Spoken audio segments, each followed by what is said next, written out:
ने कुरान मजीद में ऐलान किया है इन्नमा यख्शल्लाह मिन इबादिहिल उलमा, बेशक अल्लाह से डरने वाले लोग वही हैं जो उलमा हैं, अहले इल्म।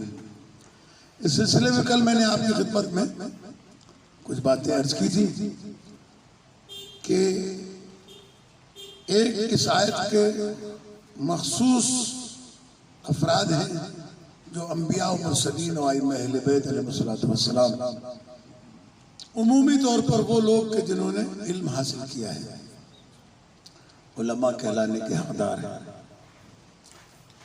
आलिम की माशरे में जो कीमत है, जो स्टेटस है, जो दर्जा है,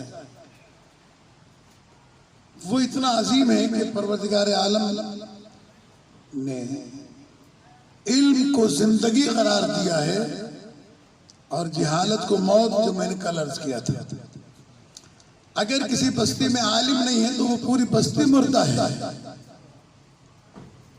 और जिस बस्ती में आलिम नहीं है उस बस्ती की तरबियत नहीं हो सकती है। मासूम फरमाते हैं कि जिस बस्ती में आलिम न हो उस बस्ती से हिजरत करके चले जाओ, इस बस्ती पर किसी मौके पर भी अल्लाह का अजाब नाजिल हो सकता है। उलमा वरसतुल अंबिया, अंबिया के वारिस हैं। इसमें कोई शक नहीं कि उलमा की दो किस्में हदीस में बयान की गई हैं, एक उलमाए रब्बानी और एक उलमाए सू। उलमाए रब्बानी वो हैं जो अपने इल्म पर अमल करते हैं, उलमाए सू वो हैं जो इल्म के मुताबिक अमल नहीं करते। उलमाए रब्बानी और उलमाए सू की एक पहचान मासूम ने यह भी बताई है कि जब उलमा को बादशाहों के दरवाजे पर देखो तो समझो ये उलमाए सू हैं, और जब बादशाहों को उलमा के दरवाजे पर देखो तो समझो ये उलमाए रब्बानी। मासूम ने यह भी फरमाया कि जब किसी आलिम को मालदारों के दरवाजे पर झुकता हुआ देखो और मालदारों के दरवाजे पर खड़ा हुआ देखो तो ऐसे आदमी से अपना दामन बचाना, ये खुद भी बीमार है, ये तुम्हें भी बीमार करेगा। और मासूम ने यह भी फरमाया कि जब किसी समाज और सोसाइटी के अंदर खराबियां देखो तो देखना दो चीजों को जिसकी वजह से माशरे और समाज में खराबियां पैदा होती हैं, एक आलिम और एक हाकिम। जब किसी कौम के आलिम खराब हो जाए तो भी मिल्लत बेरारवी का शिकार हो जाती है, और जब किसी कौम के हाकिम बर्बाद हो जाए तो भी उस मिल्लत की तबाही और बर्बादी आ जाती है। लिहाजा एक जिम्मेदारी उलमा की है, एक जिम्मेदारी अवाम की है। अवाम की जिम्मेदारी यह है कि वो उलमा से करीब रहें, और उलमा की जिम्मेदारी यह है कि वो अवाम उन्नास को अपने से नजदीक करें और उनकी तरबियत करें। आलिम जिस तरीके से मालदार अपने माल की ज़कात निकालता है, इसी तरीके से आलिम के ऊपर इल्म की ज़कात वाजिब होती है, और वो इल्म की ज़कात इल्म से दूसरों को फायदा पहुंचा के देता है। उन हदीस को गो के इल्म के लेने वाले लोग कम हैं। हम अपने आप को बाबे मदीनतुल इल्म का मानने वाला तो कहते हैं, अली अलैहिस्सलाम का चाहने वाला तो कहते हैं, लेकिन कभी हमें गौर किया हमने कि हमें इल्म का कितना शौक है,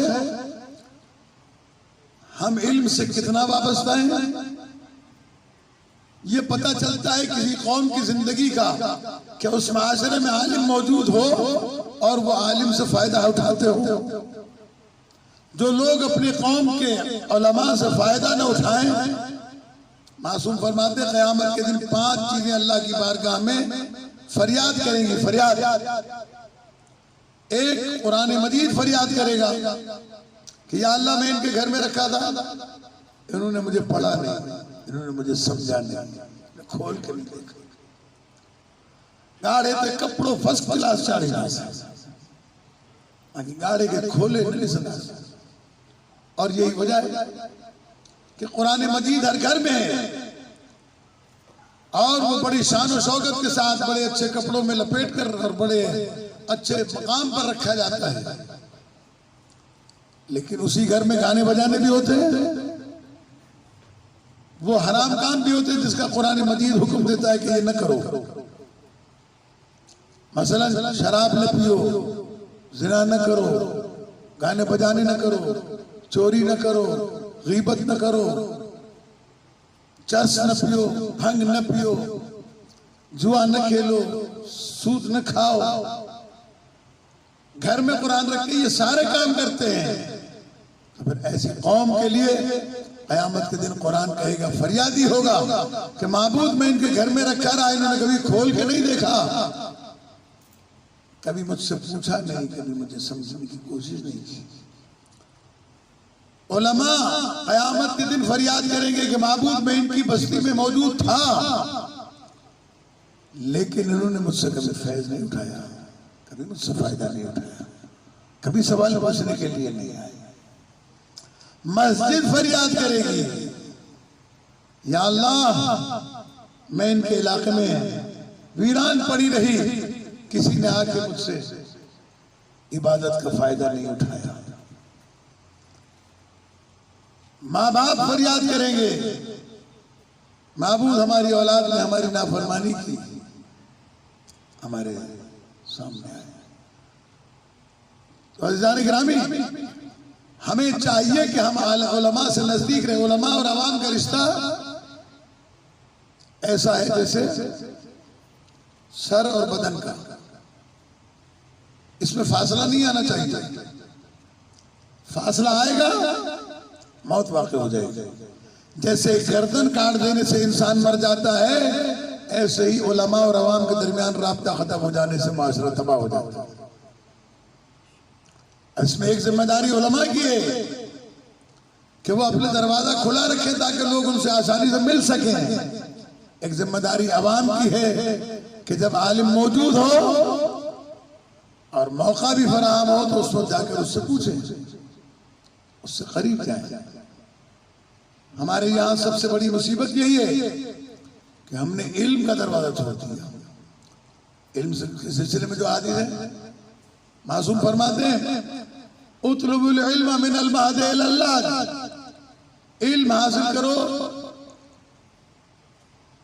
झूले से लेकर कब्र तक।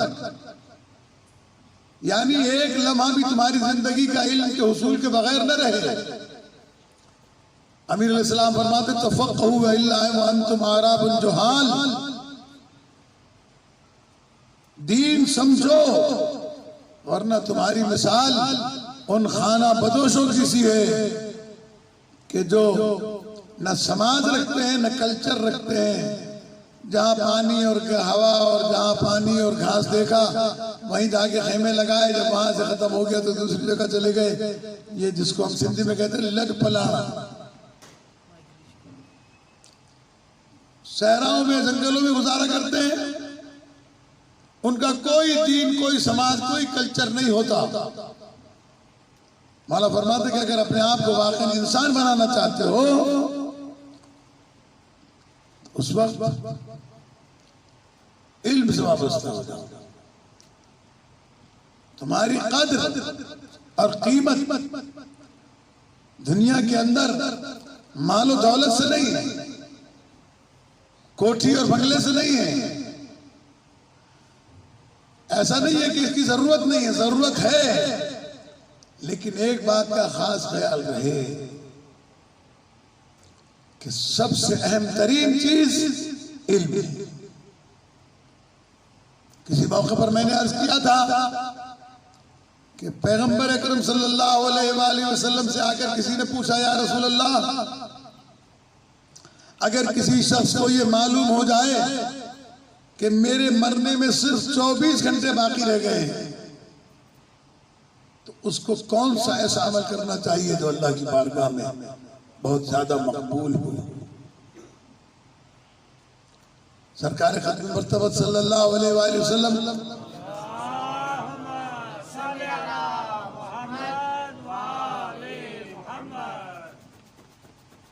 फरमा देते हैं कि तस्बीह पढ़े, इस्तिग़फ़ार करे, कुरान मजीद की तिलावत करे